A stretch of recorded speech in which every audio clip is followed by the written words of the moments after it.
We are live from an unbiased bunker, somewhere between the far left and the far right, where facts are still welcome, opinions are encouraged, and occasionally somebody actually changes their mind.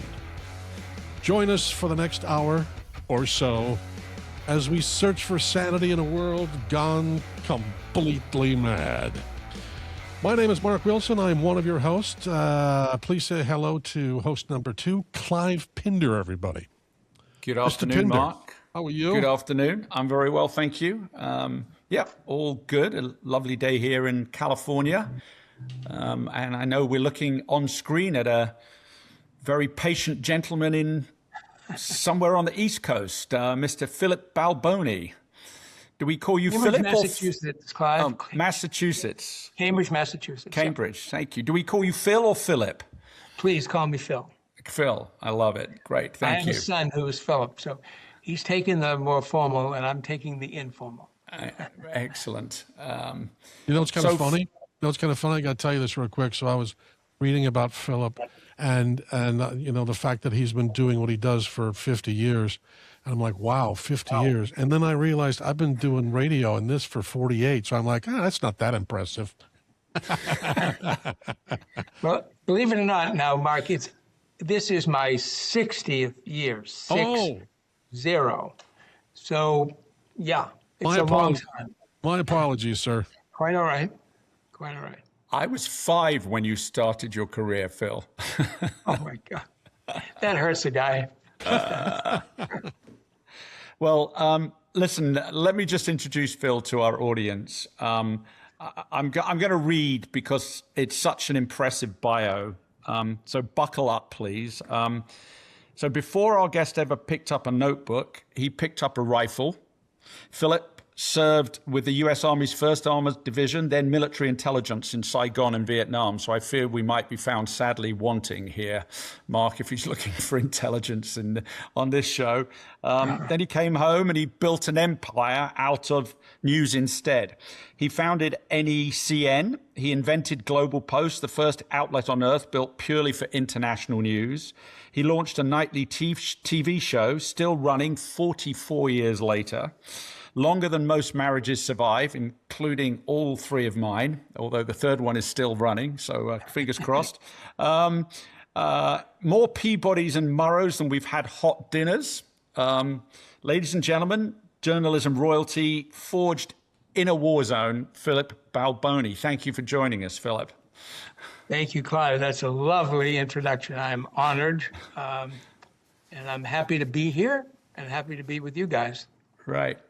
So what are we going to basically the show we wanted to do today, Mark, was that, you know, the whole idea was, is media, what did we say, an arsonist or a fire department? Because as we talk so often on this show, media used to be the sort of the fourth estate, the hallowed ground where we could go for trusted, impartial news, impartial opinions, but we always knew they were opinions.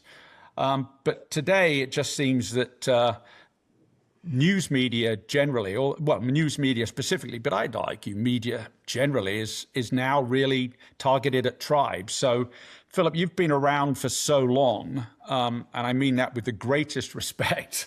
I just wonder, I mean, you know, has the press been more arsonist or more fire department in your career? And have you noticed that it flipped at all during that period of time?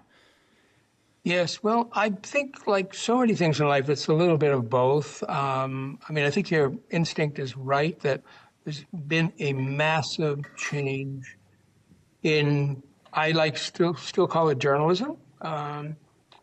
Having started my own career in 1967, July of 1967, in Richmond, Virginia, as a newspaper reporter, a time not unlike what you referred to, where journalists, reporters, editors were respected. People generally weren't leaning, you know, one political direction or another. That's not to say that they might not have had opinions, but I think we were all trained to keep them out of our work. And So I remember those days with fondness, and all the years from there up into the 90s were, in many respects, really golden time for not only journalism and our contribution to American society, but it provided careers that were financially rewarding as well as intellectually satisfying to young men and women in this country. But starting with the rise of the internet, I use the date of 1995 because that is really when what we now call the web or internet became kind of known to the general public, and news organizations began to start websites, which was a novelty in those days. And really, so let's say from 1995 until today, we have seen a rolling disaster for journalism and news. We have seen massive economic and technological change. We've seen societal change, and we have seen polarization among journalists and in the country. And I think your basic premise is right, that a lot of journalists have lost their way along this path, and but it's not all hopeless by any means. I mean, I think there's still many people in the profession who care deeply, who try very hard to do a good job in difficult circumstances where the careers are not so financially rewarding anymore. I mean, you know, I am rejoining the board of the School of Journalism at Columbia University, which is the premier journalism school in the world, probably. And so, you know, why would you go to Columbia today? Why would you seek a career in a profession that doesn't pay you, you know, like hundreds of thousands of dollars a year, and where your prospect for making a lot of money is really not very good? The only reason is idealism, concern, wanting to make a contribution to society. There are still people like that. I'm rambling now, so I'm gonna pause here. Okay. I remain hopeful. I believe that. What did you say? Firefighters. There are still firefighters. Right. So, Phil, I have to tell you first, thank you. It's guys like you that got me interested in journalism when I was in high school. I read one of Dan Rather's books back then. I think I was maybe in 10th grade. And I got very excited about the kind of reporting that he did, you know, Vietnam, and he was there. Yes. And I thought that was one of the most, that's a sexy career, and I got really interested in it. I never did follow into the journalism area. I did get into media, but I wanted to ask you this. Back in the day with Dan Rather, even Walter Cronkite before him, and the journalists of that era, news used to be a cost center for companies. And now it's really a revenue center with a 24-hour news cycle. And it's, you know, you got to get the eyeballs, you got to get the ears. Has the business model of journalism made polarization worse, do you think? Definitely. In one word, definitely it has. I can explain how that's been the case. Please. Because as the economic underpinnings of newspapers, radio, television began to disintegrate because of the internet, because of social media, the rise of social media like Facebook, now Meta, and others like it, revenue that used to support news organizations went away, some completely. I mean, if you look at newspapers' classified advertising, that was a huge part of supporting newspapers. It was gone by the early 2000s, completely gone. Yeah. In advertising, people started to move in many directions for their news because there were now choices. Whereas, you know, back in the 1960s or 70s or even 80s, everybody would sit down at 6:30 in the evening and watch the news, right? With a cocktail. Everybody in America was watching the same basic thing. They might have been watching Walter Cronkite, or they might have been watching Peter Jennings, but they were watching basically the same agenda of news. Of course, we don't have that anymore. We do have those programs, but they're not much watched as they used to be. So as the underpinnings of news crumbled, economic underpinnings, organizations became weaker. They stopped doing as many things. They started to look for ways to differentiate themselves. And in cable news, a place where I spent 16 years, I started my own network, ran it for 16 years. The movement towards one side or the other politically began with Fox News. Rupert Murdoch is a brilliant man. He created a network that's now number one. The most watched news network in the country is Fox. Murdoch had the idea that there were people in the country who didn't feel they were being served properly by what existed at that time, CNN primarily, and the broadcast networks. And he was right, and he built a tremendous business. And then people said, oh, you can do that? Go in one direction, try to serve one segment of an audience? Well, I'll try that too. And then MSNBC started to move to the left. And we saw tremendous movement to serving smaller audiences and often with a political slant. And this was just not the way it's supposed to be, but that's what happened. I wonder if I could just real quick follow up on that, and then I'll turn it over to Clive for a question. In your opinion, can a news organization actually be nonpartisan anymore? Or do audiences expect that you better take one side or the other? I believe that you can, and I believe many people still want that. Now, I say that because the news organization that I created, GlobalPost, if you read our newsletter, and I hope some of your listeners will. Clive does, and I can tell you I hear from Clive. But you can go and subscribe at globalpost.com, and it's a small pitch on my part. We will put that up on the screen when we put this into post. That would be wonderful. You'll see, if you read our newsletter, it comes out 5 days a week, you'll see at the very top, it says independent, nonpartisan, fair. Those are the principles that we live by, and we try, and I think mostly succeed in fulfilling. And it's right there for readers to see and know what we stand for. And I know I talk to a lot of our subscribers, and I know that it matters to them, that these are our principles. And so it is possible. I think we're a living example of that. I wish there were more. I don't know if it matters that I've been around so long, that I have that personal history of knowing how things were done at a different time. Maybe it does matter. It certainly matters to me. But does it mean that somebody else can't do it? Of course not. Absolutely not. And there are people who are following that path. Yeah, I want to pick up on that. And try and sort of roll two or three thoughts into one thought and then get you to respond.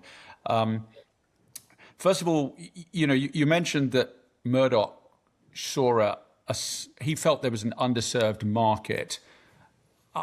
I'm wondering if that's because he felt that there was already a political bias in the mainstream, in the UK, it would be the BBC.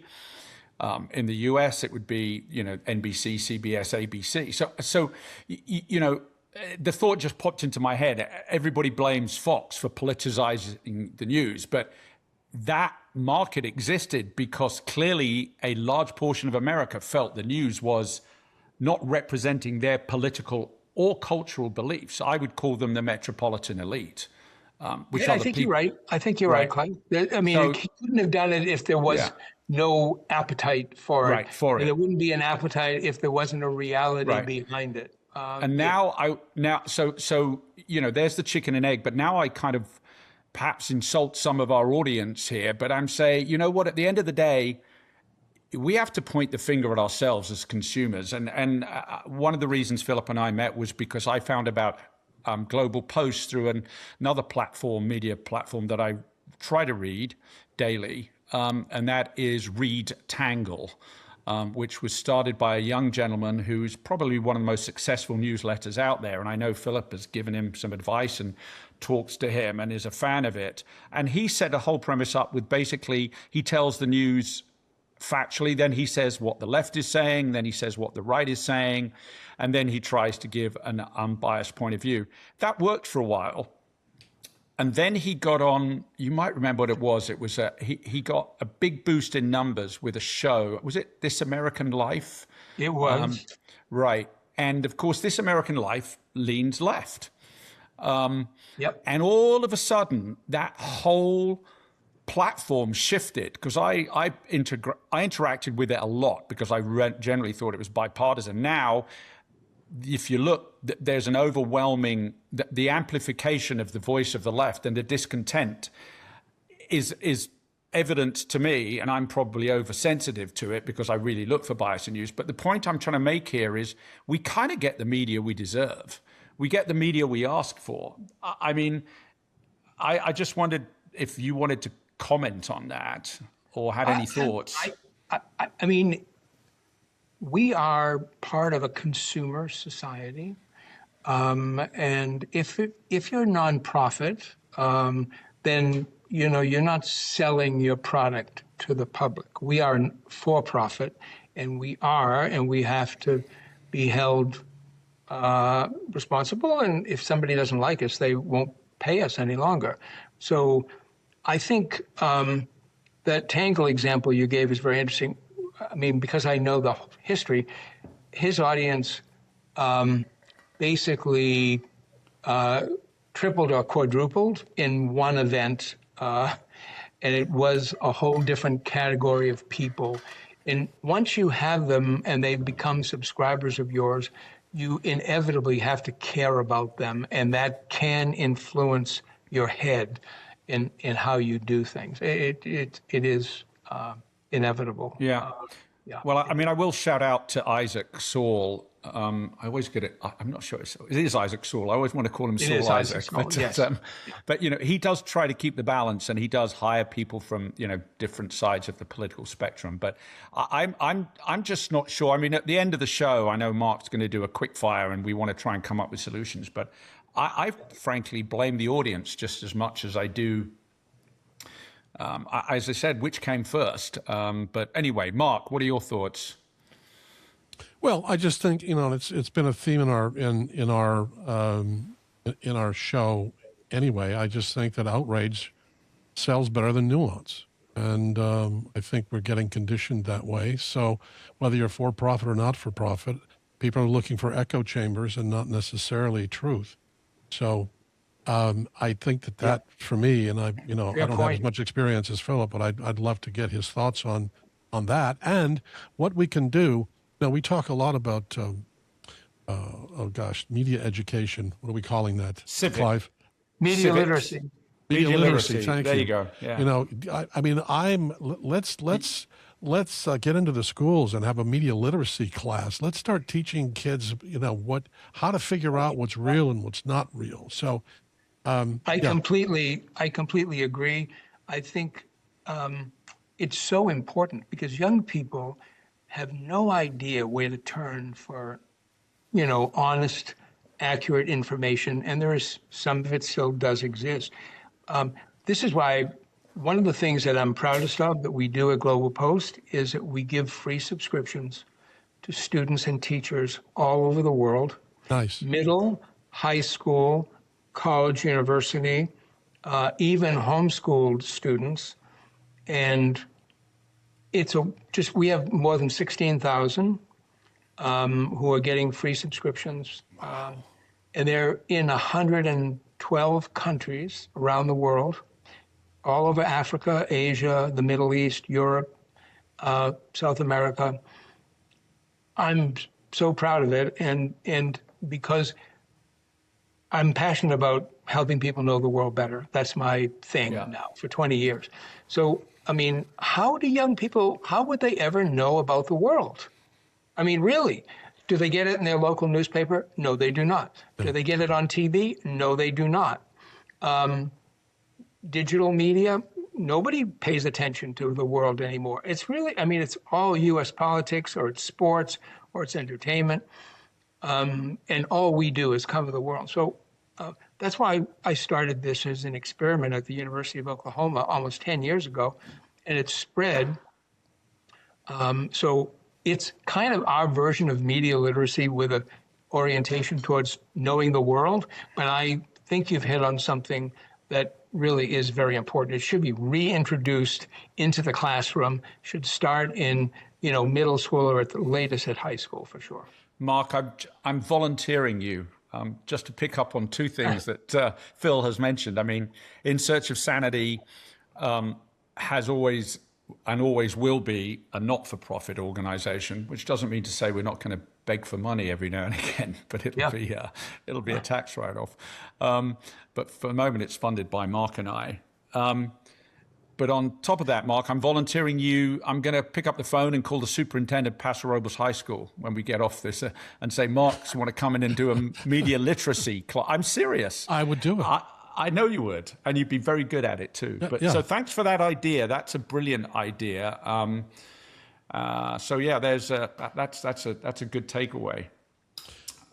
I also, if you don't mind, I do a follow-up on this. Speaking of international journalism, I know you have personally, or at least I believe you've personally experienced the extraordinary price that journalists sometimes pay to tell us what's happening in a different country. You had a young man named Jim Foley who was kidnapped in Syria and murdered by ISIS in 2014. I wonder if that in any way changed the way you think at all about journalism. Oh, it was one of the hardest times of my life, actually, because Jim worked for us at GlobalPost, and he was a beautiful young man. He wanted to be foreign correspondent, and he was working for us in Afghanistan, and then he came home, and then he went to Libya. You may remember the Arab Spring, which grew up first in Tunisia, and then it spread across North Africa. So he went to Libya, and he was captured in Libya, and with several other journalists, and we worked hard. We got him out, got him home, and he came into the office in Boston, and he wanted to go back overseas again. I said, he wanted to go to Syria, where the civil war was starting to heat up. I said, please, don't do that, please. I'd be happy to send you to South America. He spoke Spanish. Just please don't go. But he didn't listen, and he did go. And so we didn't work with him right away, but then we started to take his reporting from Syria. And he was abducted by jihadists. We don't think they were ISIS at that point, but they were jihadists fighting against Assad. And it was just around Thanksgiving of 2012. And I got word from a young woman who was a friend of his, was also a foreign correspondent. And for 2 years, from that day, every day of the week, for 2 years, I worked to get him out. We spent a small fortune. He died at the hands of his ISIS captors. We were forced to watch his beheading. That was one of the hardest days for me. Did it reaffirm your commitment to doing journalism, other places besides America? Or did it make you say, you know what, I don't want to do this anymore? I would like to give you a simplistic answer and say, yes, it did. It almost broke my spirit, to be perfectly honest with you. And I So he died in August of 2014. I sold GlobalPost at the end of 2015. The business model at that time was not right. And I think I was just kind of, overwhelmed by the struggle of keeping a journalism organization that's reporting the world alive and then having that incredible tragedy take place. But fortunately, I did not give up.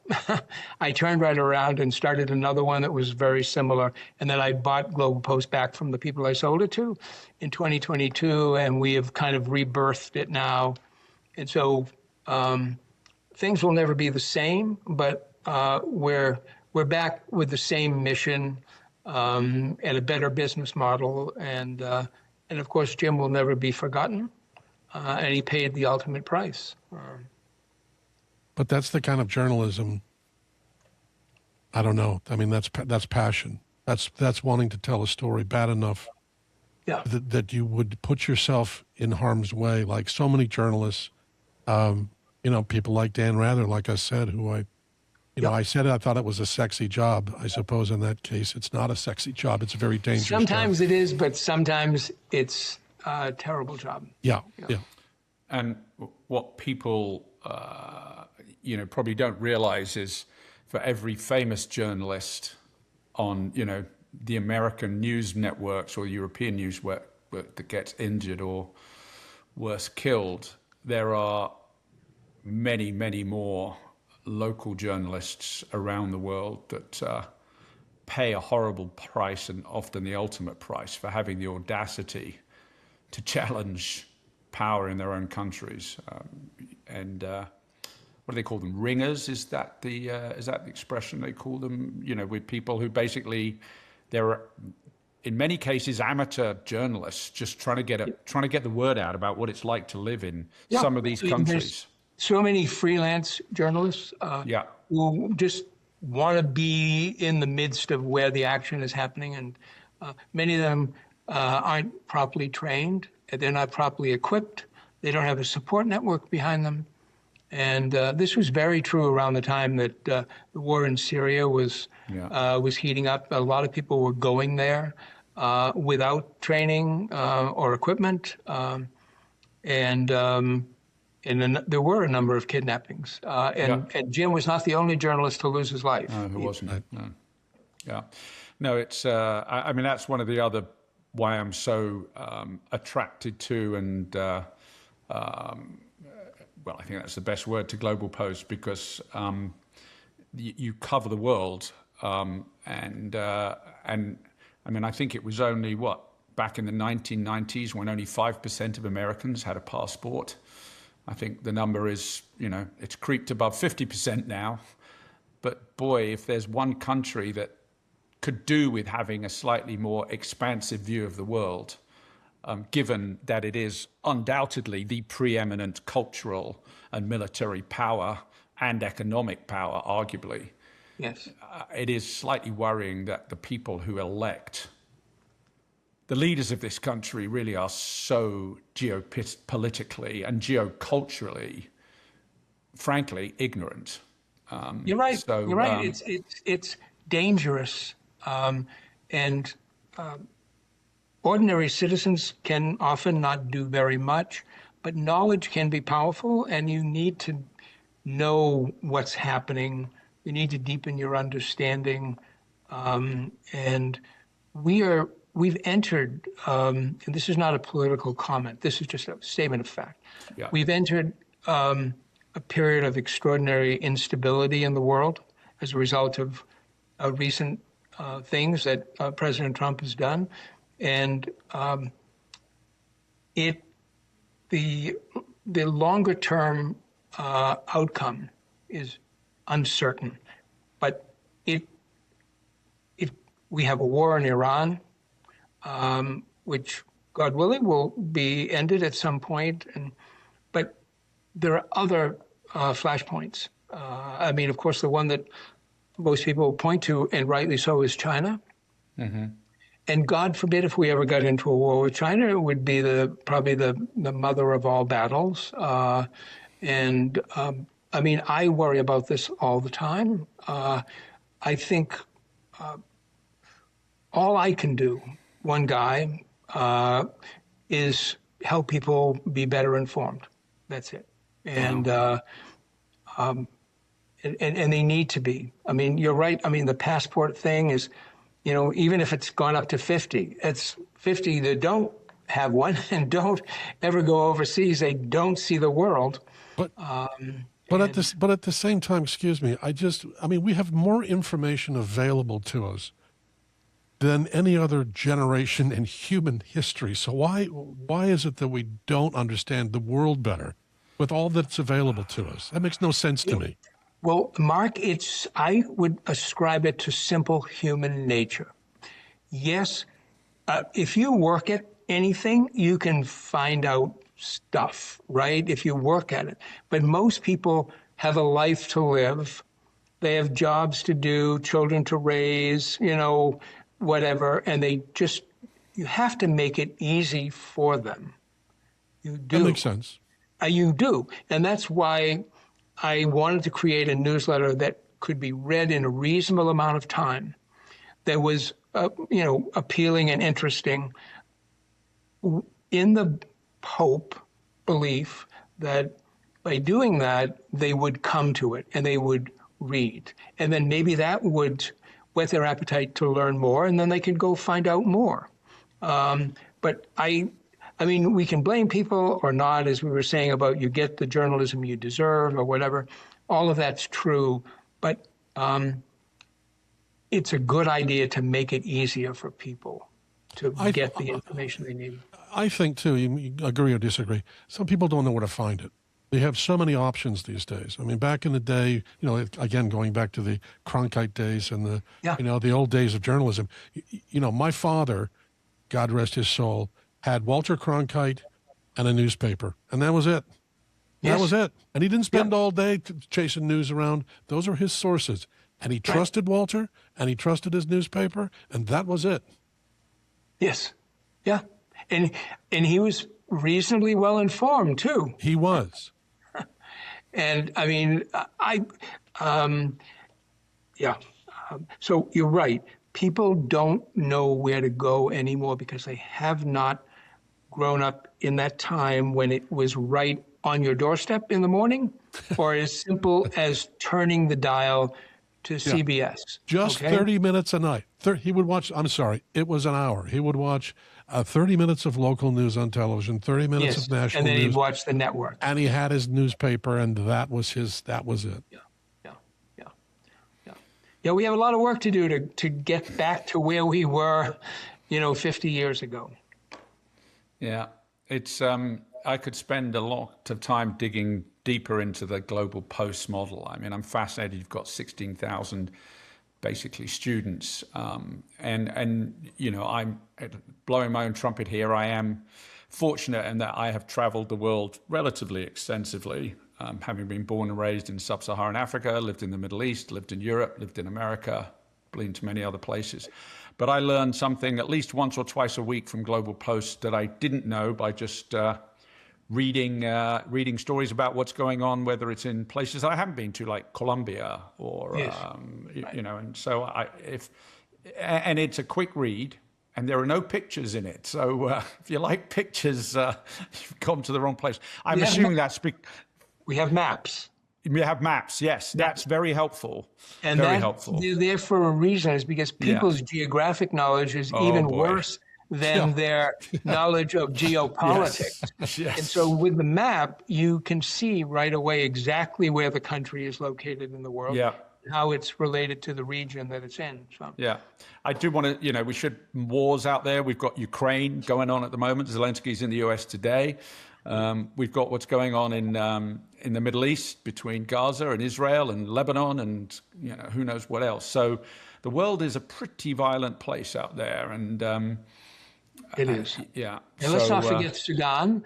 I mean, because there's been genocide committed in Sudan, and there's a city that's under siege right now by the rebel forces that could fall, and there could be another genocide about to take place. And there are other wars going on that nobody pays any attention to. All across the sort of middle part of Africa, between West Africa and what do they call it? The Sahel. I always forget that word. Sahel. Thank you. Yes, that's right. So the Saharan region. Well, let's move on to perhaps more positive things. Okay. Mark, do you have anything that's positive? No, I'm no, completely negative. That's all I got. The world is coming to an end, and we all know it. And what the hell? I just want to make sure I get my lightning round questions in. That'll lighten things up a little bit. Well, we've got, we're still, I don't know, this clock seems to be going very slowly today, which I think is just I'm actually learning something today, whereas usually I feel it's gone by way too quickly. We didn't learn anything. So. I'd like to have Phil's opinion on who he thinks has more influence over what Americans know: journalists, politicians, or technology companies. Take your pick. I would say technology companies, hands down, but for sure. I mean, they touch our lives so powerfully, particularly the major platforms. But now AI, I mean, we could talk a lot about AI and indeed how it's going to impact journalism, how it is impacting journalism. I mean, AI is whether however long we've lived, we're living in a period where we have a technology that is maybe going to be the most transformative technology ever in human history, with power that is still getting stronger and stronger. I would say technology. Journalism is not really very powerful anymore. It can still set an agenda of some sort, but nothing like technology. Is it because that we don't have the journalists that we used to have? I mean, what's the cause?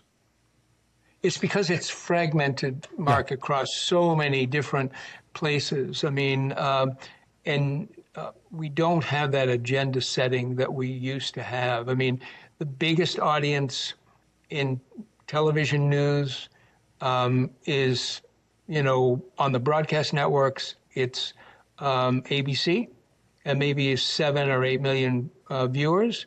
On Fox, in prime time, it's probably 3 or 4 million.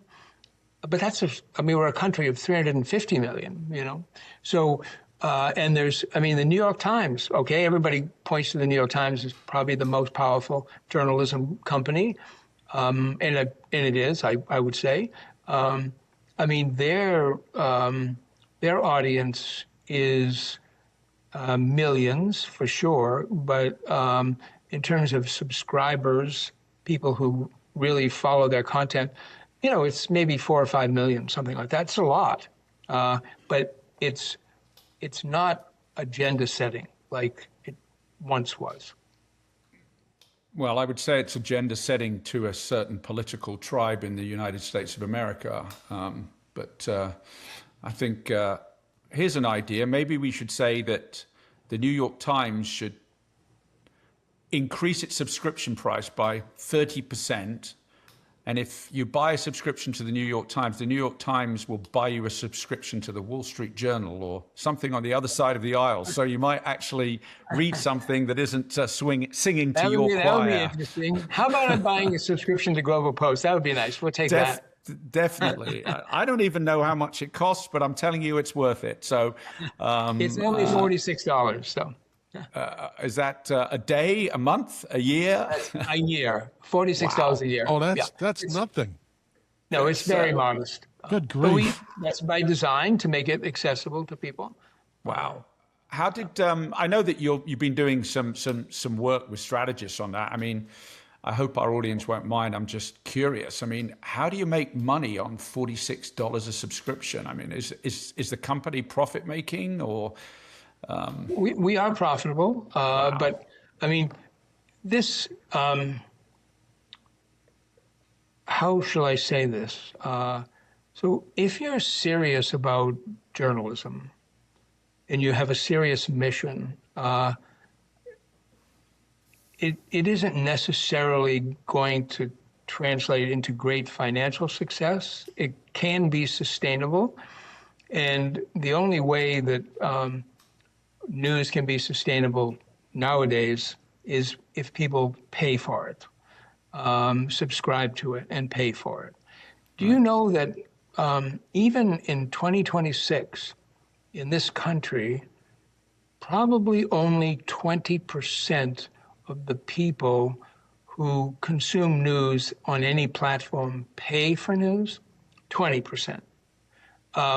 So that means that the vast majority of people don't participate in supporting news of any kind. And so you ask yourself, how in the world can you make a business out of this? Well, it's not easy.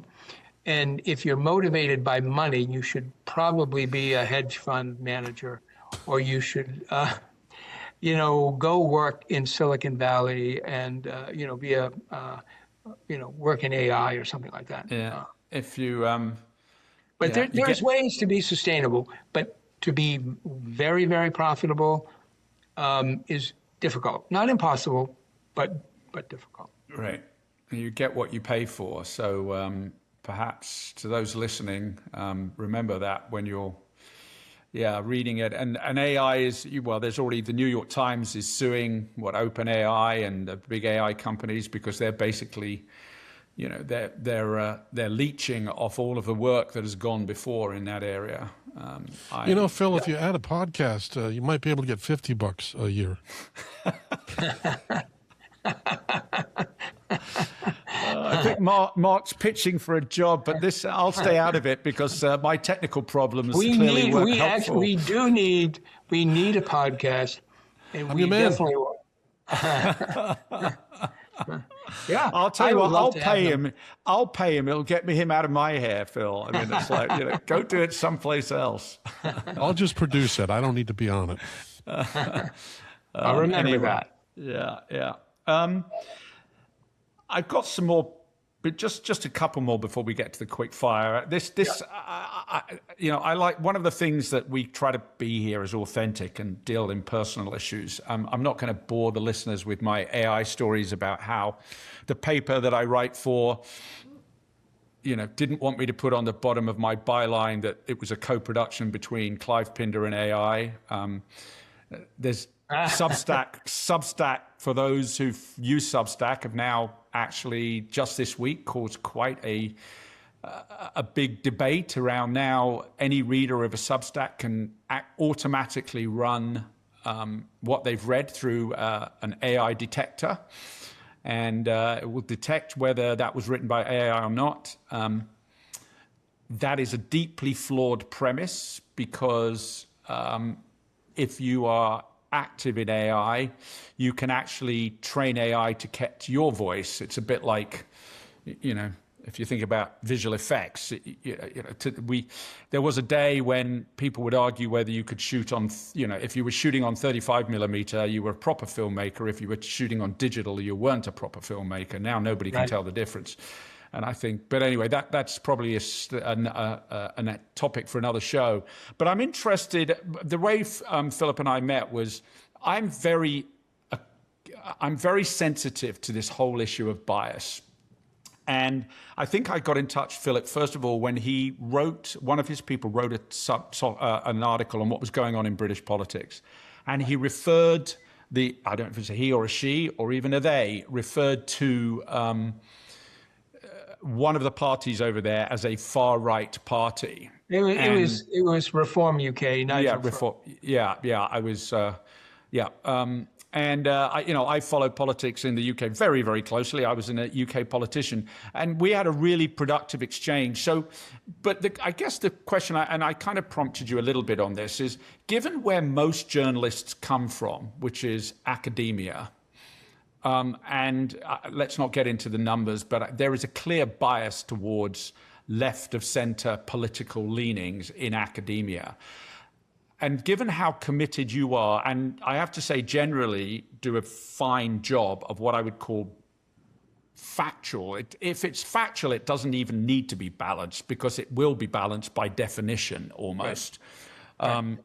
How do you've got editors around the world, but how do you account for that inherent bias in the fact that academia is heavily biased, that graduates, younger people are heavily, they have a left of center bias. Maybe 20 years ago it was I don't know, but how do you manage that process? I mean, Mark and I are continually trying to manage our own bias.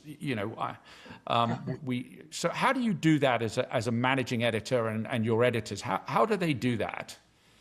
Well, I think there's a couple of ways, Clive. One is that you set clear standards of what it is you expect from them.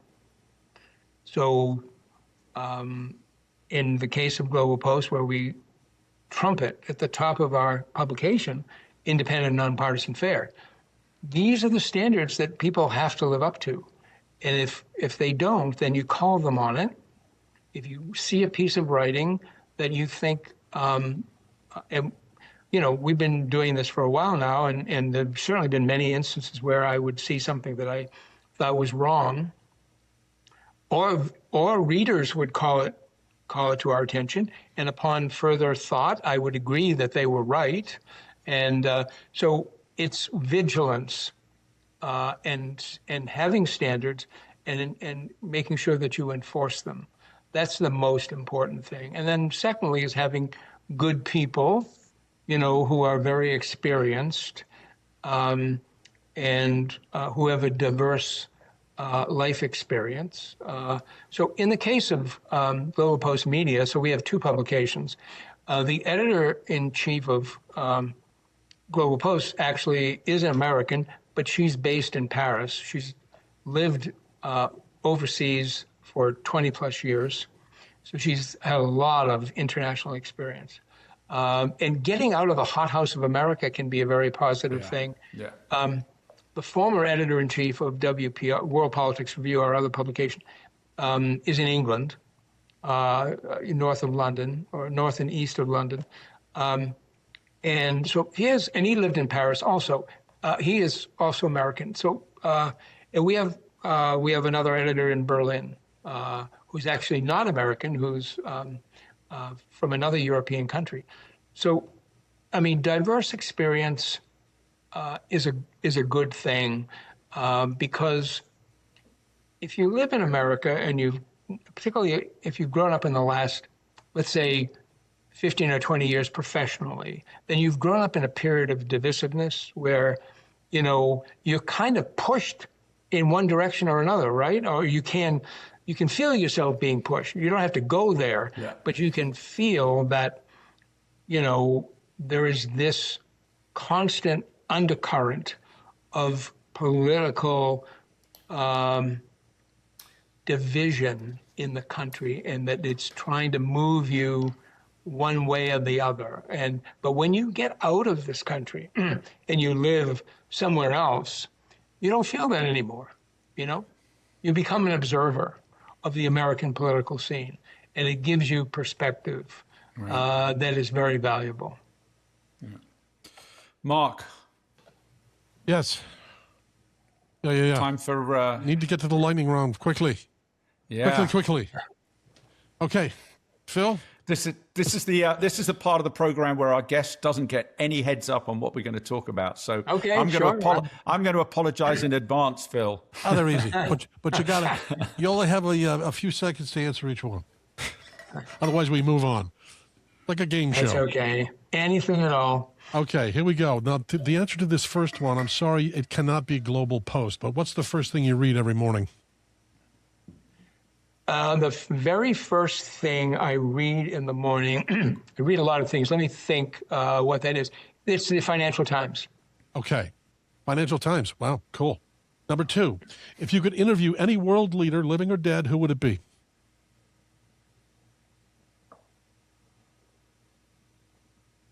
That's a hard one.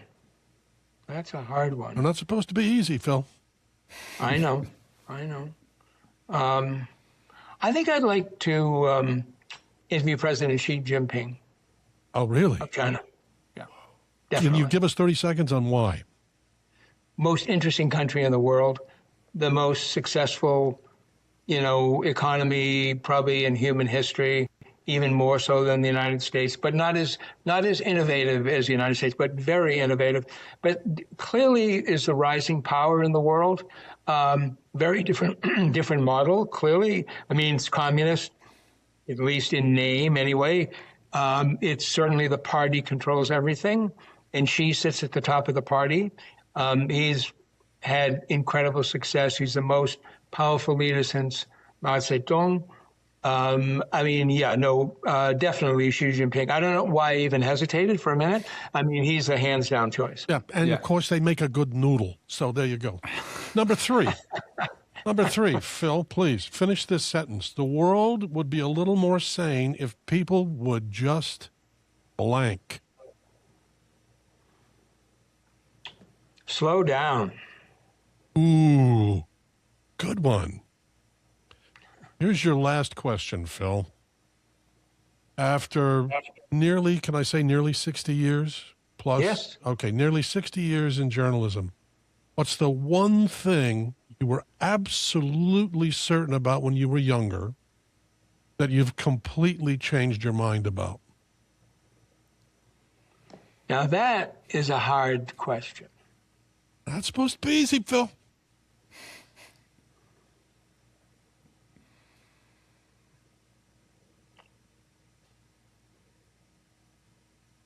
I'm having a hard time with this, actually. So, You can pass. I mean, I've changed my mind about so many things, but it has to be journalism related, right? No. One thing you were just absolutely certain about when you were younger that you've completely changed your mind about. Does not have to be journalism related.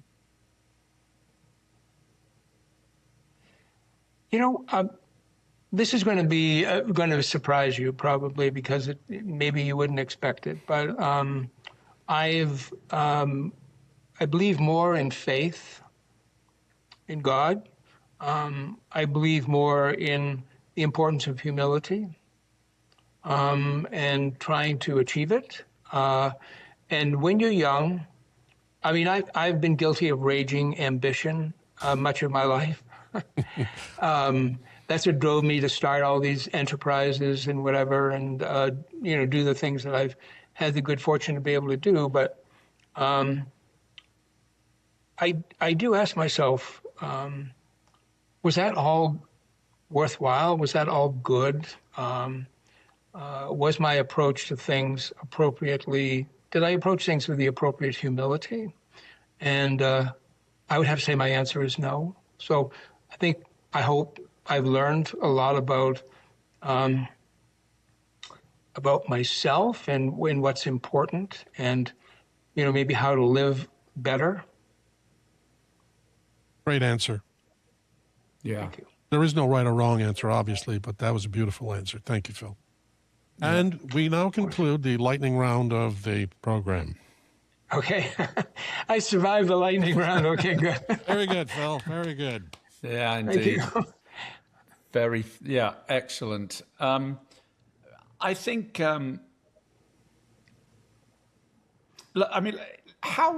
if you could wave, I know I hate that expression. I want to end on some hope, and I'm going to end on some hope from something that you've mentioned earlier that has triggered something that I really want to. It's got to start in schools, in my opinion. And I don't actually know that. I take that back. It's got to start in the generations between the age of 10 and 25, your formative years. And that's a combination of, it's got to start, first of all, with parents. And it's easy for me to say because I'm not one. And then it's got to start with schools and then universities.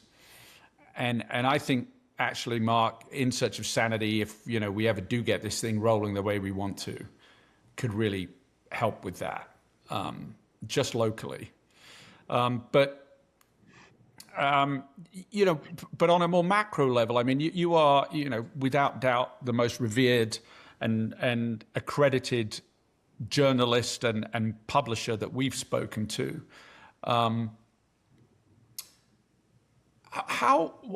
what is it? Is there anything that you think the media itself could do to change this? Or is it really now such a consumer-dominated market that it's almost impossible to unify what is a very fragmented market? Because we all know, as businessmen, and the three of us here have been successful businessmen as well as journalists. I'm not saying I'm a successful journalist. I'd love to have been one, but is there it's strategy by sacrifice. You find your tribe and then you sell the shit out of it. How can we unify if that's the kind of business model? I don't think we can put Humpty Dumpty back together again. Right. I really don't think so. But I will tell you the one thing that I wish I were young enough to still do, that I believe could accomplish that objective. I spent 2/3 of my career in television news. I still have a fondness for it. I believe in the power of television, or you could call it video if you want, because television implies something maybe different than what is current, which is streaming video. Think about this. Why is it that in a country of 350 million people, we do not have an hour of news? I'm going to call it television just for simplicity's sake. In the evening in America, we do not have it. We have the PBS NewsHour, which is on, depending on where you live, at 5 or 6 or something like that. But we do not have an hour of news in the evening. We have CNN, we have Fox, but it's all talk, right? It's all talk, it's all opinion, it's not news.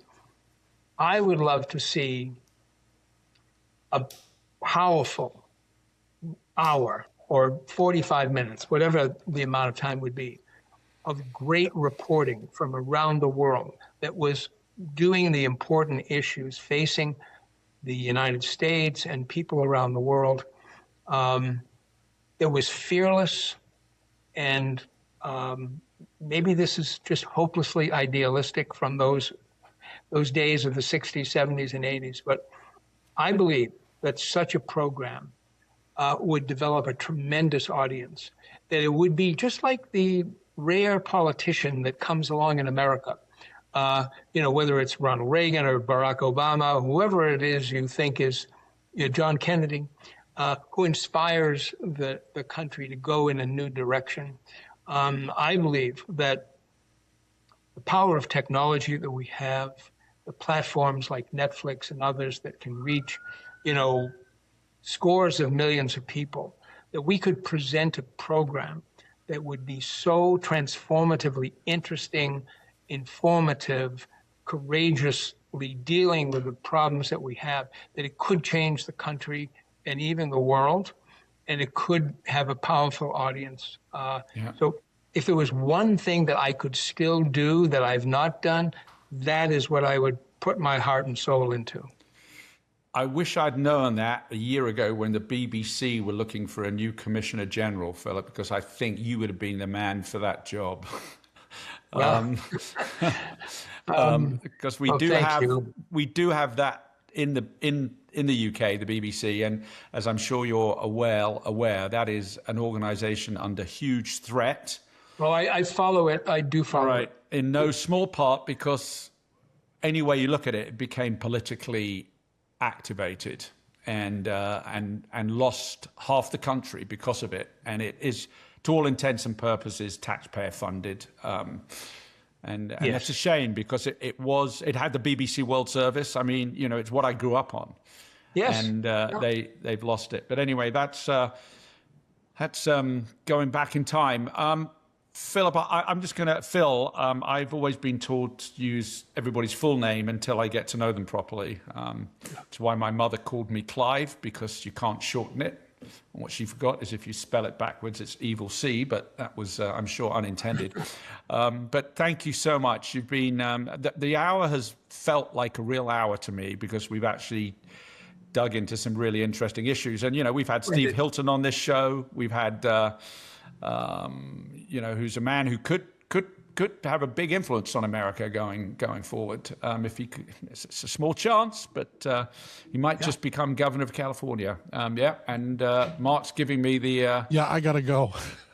He's got to go. So we're there right on the hour, Mark, 59:57. Phil, thank you so much for joining us. All right, guys, thank you. It was a pleasure. Phil, it was great meeting you. Take care. Thank you. God bless. Cheers. Bye-bye.